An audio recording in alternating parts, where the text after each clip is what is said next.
Yo, yo, yo les amis, j'espère que vous allez bien, j'espère que vous êtes en forme aujourd'hui en présence de monsieur Thomas Loubersan. Thomas, un plaisir de te recevoir aujourd'hui. On va parler entraînement et on va poser cette question. Qu'est-ce qu'un bon entraînement?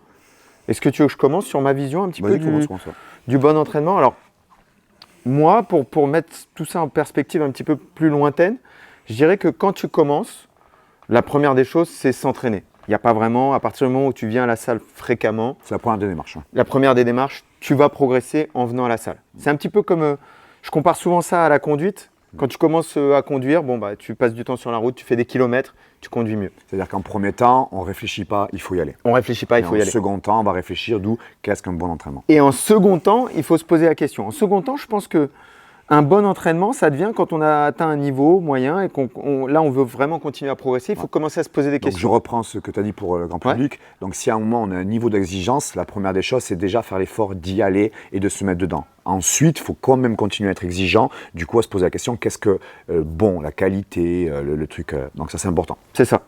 Donc, on passe à ce cap-là. Celui qui a fait le pas d'être déjà allé à l'entraînement. Premier cap, c'est déjà de s'entraîner. Une fois qu'on s'est entraîné, qu'on progresse, effectivement, on peut se poser des questions. Comment j'optimise tout ça? Ne pas rester toujours à faire toujours la même chose, la même manière. Pas faire toujours la même chose. Et là, je pense qu'à ce moment-là, on rentre dans cet aspect où effectivement, il faut se poser des questions et se dire, OK, quels sont mes points forts, quels sont les points faibles et comment je peux faire en sorte de travailler sur des éléments précis qui vont changer mon jeu. Tout simplement le fait de le structurer, de structurer quelque chose. Voilà, structurer quelque chose. Mais en passant des moments, et c'est un truc, par exemple, que j'ai remarqué avec toi, c'est que souvent, quand on fait des cours ensemble, on va passer une séance en entier sur quelque chose de très précis. Moi, je compartimente beaucoup. Je ne reste pas en attente de savoir. Il y a différents caractères par des personnes. Je parlerai un peu tout à l'heure, mais moi, je ne suis pas dans l'attendre. Moi, je vais chercher. Et je compartimente beaucoup. Ouais. Très, très divisé. C'est-à-dire que je me souviens qu'à une époque, pendant 2-3 mois, on a travaillé, pas le passage de garde, on a travaillé le positionnement qui précède le passage de garde. Comment je me positionne, dans quel axe je me positionne, comme si j'étais en boxe, est-ce que je me positionne en face, sur le côté, je prends un angle, etc. Comment je crée un angle au sol pour attaquer le passage de garde. Et donc, on était sur quelque chose d'extrêmement précis. Mais par rapport au public avec qui tu travaillais, combattants, professionnels, MMA, etc., c'était un axe qui était super important.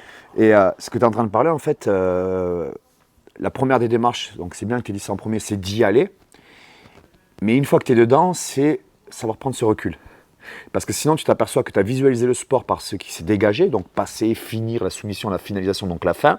Mais après, quand tu vas commencer vraiment à apprendre, il faut peut-être même prendre beaucoup de recul, dire stop, marche arrière, qu'est-ce que mon sport? Qu'est-ce que je dois faire? Quel est le chemin que je dois faire? Comment je dois structurer ça? Et alors que je vois beaucoup de gens qui pratiquent pendant des années, mais toujours de la même manière, je saute dedans et je continue. Voilà.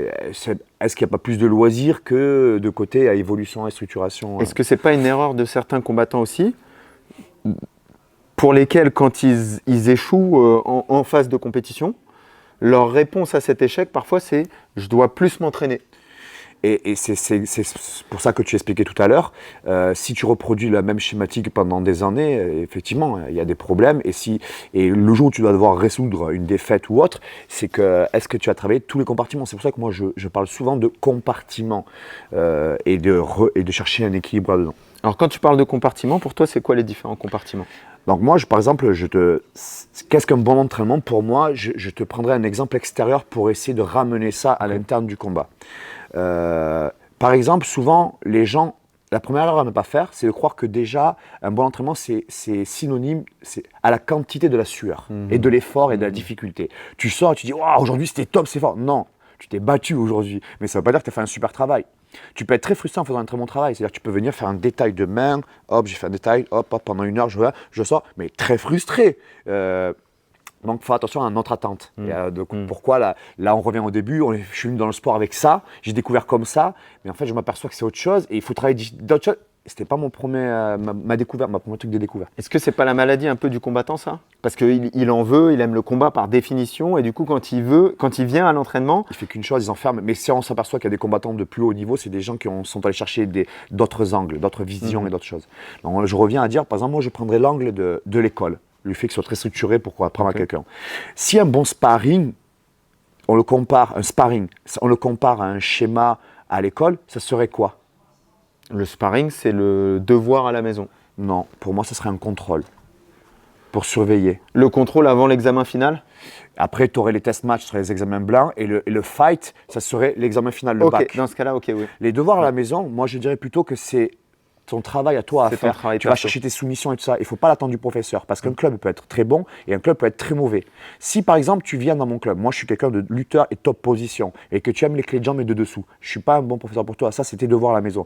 Moi, mon truc, c'est te donner une directive, les fondamentaux, les bases, c'est-à-dire la distance, l'angle, le rim et autres. ok Mais si tu viens, et je donne un exemple, tu viens, tu as 3 fois de maths par semaine. Mais 3 fois par semaine, tu viens, le premier jour, tu fais un contrôle. Ok, contrôle. Deuxième jour de la semaine, mercredi, contrôle. Tu arrives, tu fais, ta première action, ça va être dire, mais qu'est-ce qu'on a, pourquoi on le refait, on n'a pas fait bien la dernière fois Vendredi, troisième maths, tu vas dire contrôle. Tu vas dire, non mais là, vous nous laissez pas apprendre des nouvelles choses en fait.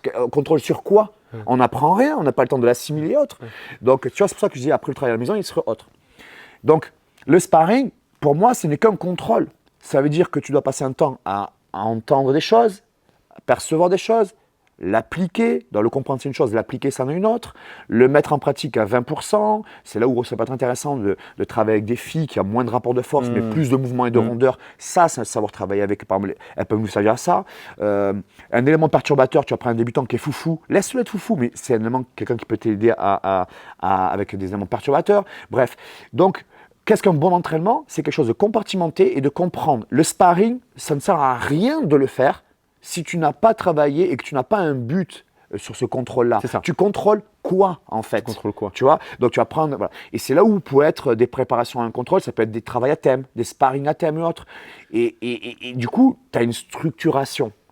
Donc, c'est ça que moi, je dis, un bon entraînement, c'est savoir, il y a différentes méthodes, par les entraîneurs et différentes manières de faire, il n'y a pas une vérité absolue. Moi, je chercherais plutôt à dire, ok, pour ça, ouais, tu fais ça, c'est pas bien. Non. Pose-moi une question, qu'est-ce que je travaille? Quel est ton objectif comme en préparation physique? Dans la salle de muscu, tu vois un mec qui fait ça, il fait un truc comme ça, un mouvement comme ça. Le mec il vient, il fait mais c'est pas comme ça qu'il va faire. Non, pose-moi la question, quelle est ma recherche dans mon mouvement? Et par rapport à ça, tu peux dire par contre, par rapport à tu voulais travailler, je sais pas, tu voulais travailler ton biceps, bah non, ce mouvement-là, c'est plutôt un mouvement pour les triceps. C'est pas le mouvement idéal. Donc on s'aperçoit qu'on a une recherche. Et donc du coup, qu'est-ce qu'un bon entraînement? C'est j'ai désigné un travail objectif. et je vais le chercher à travers des outils ou des méthodes. C'est ça qui est très important, je pense. Est-ce que Thomas, parce qu'on dit sparring, et en fait, sparring, bah, il y a 1000 sparring différents. Il y a le sparring dur qui est vraiment le contrôle, comme tu dis, mais il y a le sparring très souple où en fait, toi, tu as un objectif, tu veux peut-être, je sais pas, m'amener au sol parce qu'on est en MMA, etc. Et moi, j'ai un objectif, c'est de voir si ma gestion de la distance, elle est bonne. Bien sûr. Et en fait, on fait un sparring, mais en fait, on fait un sparring dans lequel chacun de nous deux travaille sur quelque chose de précis. Je vais te donner un exemple de sparring que je peux faire à thème. Ouais. Quand j'arrive dans un club, je ne connais pas. Je vais dire aujourd'hui dans ma tête, je suis un peu fatigué et tout. Non, t'y vas, même si t'es fatigué. Alors que tu peux avoir peur qu'on te juge ici et là. Et parfois j'entends des gars qui disent, il fait pas grand chose, il fait pas ci. Mais tu sais pas aujourd'hui, je viens de travailler une chose, le moins possible de mouvement, le mouvement le plus court, le positionnement de la main de suite, ne pas reculer. Je n'avance pas, je recule pas. Donc les gens, on apprend par exemple une chose, on apprend à faire. Mais est-ce que tu as appris à combattre sans faire de mouvement en avant, par exemple? C'est-à-dire qu'aujourd'hui, je n'ai pas fait de mouvement en avant, mais j'ai appris à ne pas reculer, à savoir combattre sur place. Les gens veulent toujours faire l'avant. Est-ce que tu as passé des heures à savoir travailler sur place et à te replacer, à couper? Moi, je passe beaucoup d'heures comme ça. Avant de prétendre à courir, il faut savoir marcher. Avant de savoir marcher, il faut savoir tenir sur place. Avant de savoir faire des mouvements, est-ce que tu sais bloquer des mouvements? Parce que la vraie question, c'est comment prétendre à faire des mouvements si tu es étouffé par des mouvements? D'abord, sache bloquer des mouvements. Comme ça, ensuite, tu peux t'exprimer. Donc moi, je vais passer, par exemple, manière de parler, 1 heure à savoir bloquer les mouvements sur place. Et ensuite, je vais passer une demi-heure en mouvement, à faire plus de mouvements et vers l'avant. Donc, tu vois, c'est très important à savoir faire comme à ne savoir pas faire. Important à bouger comme important à savoir fixer. Important beaucoup de choses. Et tu peux structurer dans tous les sens comme ça. Et là, les thèmes sont importants. Moi, je dis souvent aussi, quand tu fais le sparring, tu vas avoir différents types d'adversaires. Peut-être qu'il y a un tel à l'entraînement et tu sais que si tu fais ton jeu A, si tu fais ton meilleur jeu, tu vas le dominer, tu vas gagner. Par contre, tu es faible sur ce jeu-là et c'est peut-être le moment de la séance où tu peux travailler sur ta faiblesse avec cette personne-là. Et puis, tu as un tel, par contre, lui, il est vraiment très fort et si tu ne sors pas ton meilleur jeu, celui-là, tu ne peux pas le battre. Et donc, avec lui, il faut sortir. Et donc, au final, tu as peut-être 5 sparring Mais ces 5 sparring, tu ne vas pas travailler la même chose avec chacun d'entre eux. Bien sûr.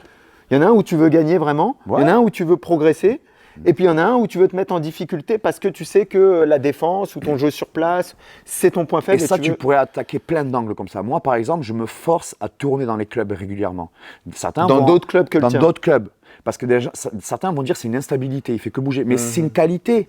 C'est-à-dire que l'instant T dans le combat, il dure une demi-seconde. Quelqu'un que tu ne connais pas, le premier contact, il faut savoir le lire. Est-ce que tu l'entraînes ça? Parce qu'il n'y a pas qu'à entraîner à driller des techniques. Est-ce que tu as entraîné ta lecture, Ta lecture, à ta l'instant T, rapidité de lecture dans de jeu. l'instant T Ouais. et à savoir de suite rebondir? Ça s'entraîne. Comment tu vas l'entraîner avec des gars où tu es tous les jours au même endroit, dans une zone de confort, Tu peux plus. avec la même personne? Tu sais, tu as 3 contacts, c'est fait 2 sparring, c'est fini. Le troisième, c'est fini. Donc, tu vas dans un club, tu connais pas le lieu, le vestiaire, la personne et la première réaction. Donc, tu vois, tu vas jauger la distance, tu vas jauger le contact, tu vas prendre les informations. Ça s'entraîne. Très vite comprendre ce qui se passe. Si tu changes pas de club, tu ne comprends pas vite ce qui se passe. Et la capacité, moi c'est un truc que j'ai noté, hein, la capacité à s'adapter intra-sparring, Ouais. c'est-à-dire au milieu d'un seul sparring, être capable de changer de stratégie, ça c'est vraiment un truc, pour moi c'est ce qui représente le plus haut niveau. C'est-à-dire que quand tu vois dans un groupe, celui qui dans le sparring, il est arrivé avec une tactique, une stratégie, et en plein milieu de sparring, il est capable de changer sa stratégie et de ne pas être obstiné, ça c'est le plus haut niveau. C'est le plus niveau et ça s'entraîne. Et ça s'entraîne. Et je le dis, ça s'apprend, ça s'entraîne. Mais il faut comprendre et sortir de cette schématique. Peut-être qu'un bon entraînement, c'est je vais au club, je prends mon sac, je fais 1h30. Parfois, j'ai l'impression que si tu fais un cours d'1 heure ou 45 minutes, les mecs ils sont frustrés, ils disent ah bon, c'est tout, c'est fini. Mais tu ne t'en rends pas compte. Moi, un bon entraînement, parfois, c'est 20 minutes, 30 minutes. Quand je fais des coachings, parfois, il y a des gars, ils viennent 30 minutes, je dis aujourd'hui, c'est fini. Hein? Et comme parfois j'ai dit non, c'est pas fini, 3 heures. Putain, aujourd'hui on s'entraîne 3 heures et toi. Oui, parce que sur ce travail-là, tu avais besoin, si on va aborder le mental, la fatigue, l'endurance, mais écoute, assis-toi et prends ton temps. Aujourd'hui, ça va durer très longtemps, je vais mettre à l'épreuve parce qu'il va falloir aller chercher quelque chose. Aujourd'hui, si je te demande de la lucidité, rapidité de lecture et compagnie, je vais te mettre 5-6 personnes d'affilée, boum, boum, boum, boum, boum, boum, boum, fini. Ta séance parfaite, tu peux rentrer chez toi. Tu vois, c'est ça un bon entraînement, c'est-à-dire que tu as décidé de travailler quelque chose. Ce n'est pas synonyme de quantité, de sueur, de durée. Donc, on peut dire qu'un bon entraînement, c'est un entraînement dans lequel il y a un objectif. Exactement. Et que cet objectif est atteint dans l'entraînement. Exactement. Donc, quand on parle d'objectif, du coup, c'est de travailler ton profil de combattant. Qu'est-ce que je suis comme profil de combattant? Tu pourrais te perdre. Si tu n'es pas quelqu'un de dessous, bien sûr qu'il va falloir faire du dessous. Mais à proportion, je dirais, ne te perds pas. Reste 60-70% dans tes qualités points forts. Et de temps en temps, 20-30%, tu vas aller dans les zones faibles, mais avec le schéma de revenir dans des endroits. Si maintenant je te vois 2 mois faire du dessous, je vais te regarder, je vais te dire, t'es sûr que tu fais des bons entraînements en ce moment? Tu vois, je pourrais même te poser une question en rigolant. Tu crois que pour apprendre le dessous, il faut un prof du dessus ou un prof du dessous? Parce que si tu fais de dessous avec un mec qui fait par exemple 40 heures d'entraînement par mois de dessous, c'est quelqu'un qui reste beaucoup dessous. Si tu fais le dessous avec un mec qui fait que du dessus, sa recherche de dessous, c'est de fuir et de partir. Donc ce mec-là, il va te mettre sur le droit chemin. Tu fais du dessous pourquoi en fait? Pour partir, prends le prof de dessus. Mais non, s'il veut prendre le dessous, il faut prendre un prof de dessous. Pas vraiment. Ça dépend. Ça dépend. Ça dépend. Toi, comment tu es? Ça dépend. Quelle est ta recherche et ton but? C'est pour ça que qu'est-ce qu'un bon entraînement? Si c'est loisir, amusement, c'est vite fait. Tu prends ton sac, tu débarques au club. Si maintenant tu as une intention de compétition, d'évolution et de structuration, attention, il faut savoir structurer des choses. Alors, comment tu conseilles à celui qui regarde cette vidéo et qui se dit « Ok, j'ai compris votre message, j'ai envie de mieux m'entraîner. Combien de temps je dois passer à prévoir mes séances, à réfléchir à mes séances, à faire un point, peut-être de façon hebdomadaire, je fais un point sur ce qui s'est Une passé. entreprise, tu as le travail sur le terrain. Mais une fois par semaine, on fait une réunion, on fait un briefing en entreprise. Ça veut dire qu'on brief, sinon tu peux faire 5 ans d'entraînement dans une directive et tu n'as jamais fait de remise de structuration. Donc, je pense que de temps en temps, alors attention, le sport, c'est le sport, le combat, c'est le combat, mais une fois par semaine, de se dire, ok, je pose, est-ce que j'ai passé assez de temps dans ma bonne zone? Est-ce que j'ai subi trop? Ou à l'inverse, j'ai pas du tout travaillé mes points faibles, on ne sait jamais, il faut que je le fasse un petit peu, ainsi de suite. Et même, attention de ne pas être trop dans le tatami. C'est-à-dire qu'il faut savoir qu'un entraînement par semaine sur le mental, sur la perception, travailler la vision et la perception. Super important. Et oui, parce que Super moi, je vois décidé. beaucoup de gens qui sont sur le tapis et qui sont sont dans le tapis, qui font des choses pour faire. Mais il faut savoir que quand on est en dehors du tatami et qu'on monte sur le tatami, c'est ce que tu as dans la tête que tu vas sortir ici par automatisation et par instinct et par réflexe.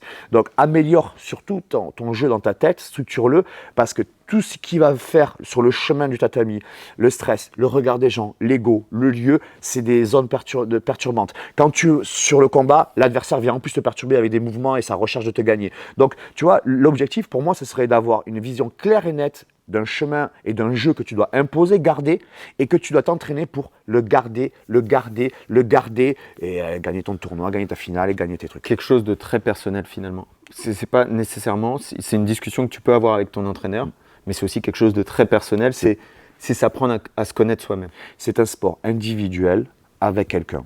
Donc il faut savoir se consacrer sur soi, avoir son schéma et sa manière de combattre.